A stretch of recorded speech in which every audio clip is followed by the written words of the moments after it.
Senator Adams Oshiomhole has frowned at the several ways Nigerian discos, popularly referred to as NEPA, are oppressing and exploiting Nigerians by way of forcing them to provide key distribution infrastructures such as transformers, cables, and others, while still paying exorbitant and unregulated bills.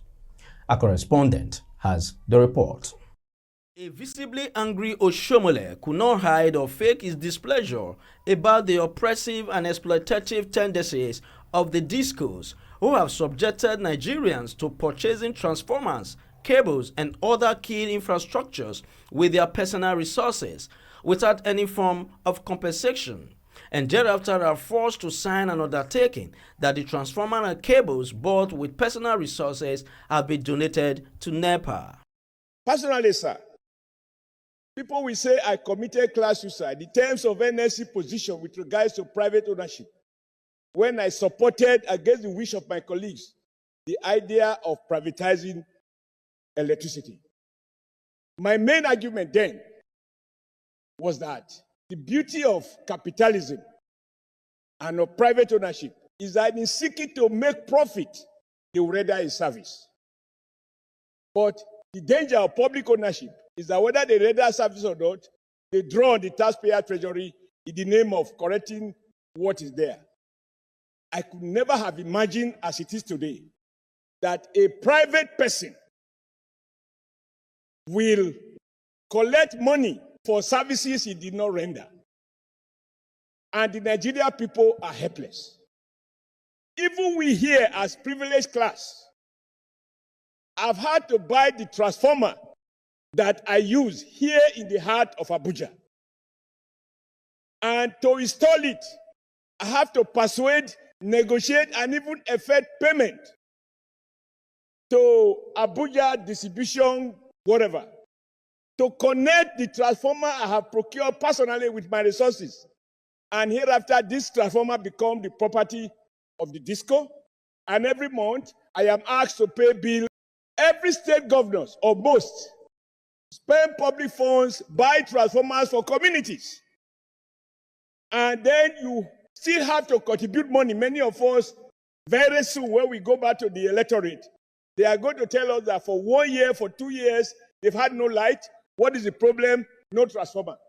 And then they ask you a senator to go out and buy the transformer. You look for the money, you buy the transformer. And then they say, NEPA says you have to pay for them to connect the transformer to their grid. If cables are faulty, you buy the cable for them to install it. Even right now, I have requests from several communities asking me to buy the transformer and to get them connected. And yet, sir, the key element in distribution is transformer and cables, among others. So if these ones are now being procured by state government using public funds and individuals using their personal resources, what is the cost that these discos are incurring? Discos own no more than 60%, quote, own. So it is arguable where the total money you have borrowed from public sources is more than your private capital, whether you can still claim to be privately owned. 40%, as we speak, still belong to the federal government. But sir, there are no governing councils. There is no governing board for these discos.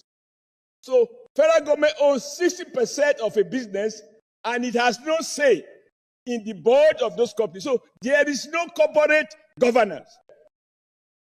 Motion can benefit from a radical review, including the option of revoking the ill-conceived, ill-executed privatization and revisit it in line with the renewed agenda of Mr. President, that no one shall pay for services to a private Nigerian who did not render that service. We are going to a petrol station to buy fuel without a pump. And the person selling the fuel tells us this is the amount of liter I have injected. You are no means to verify it. May your leadership, sir, or common as it is, be the one that gives us the political will to revisit and protect Nigerians, rich or poor, who have been victimized by the fake new owners of these discos. Oshiomhole went further to ask the Senate leadership to do everything within its powers to protect Nigerians from the oppressive and exploitative agenda of the discos. And I pray that under your leadership, this Senate will find the courage to stop the extortion, abuse of power, lack of consumer protection, and barefaced stealing by various discos. Mr. President, everything you said, including reminding us that nothing is foreclosed, that this parliament under your leadership has the power to revoke any wrongdoing that had been done. The justice of anything that is wrong is that it should be corrected.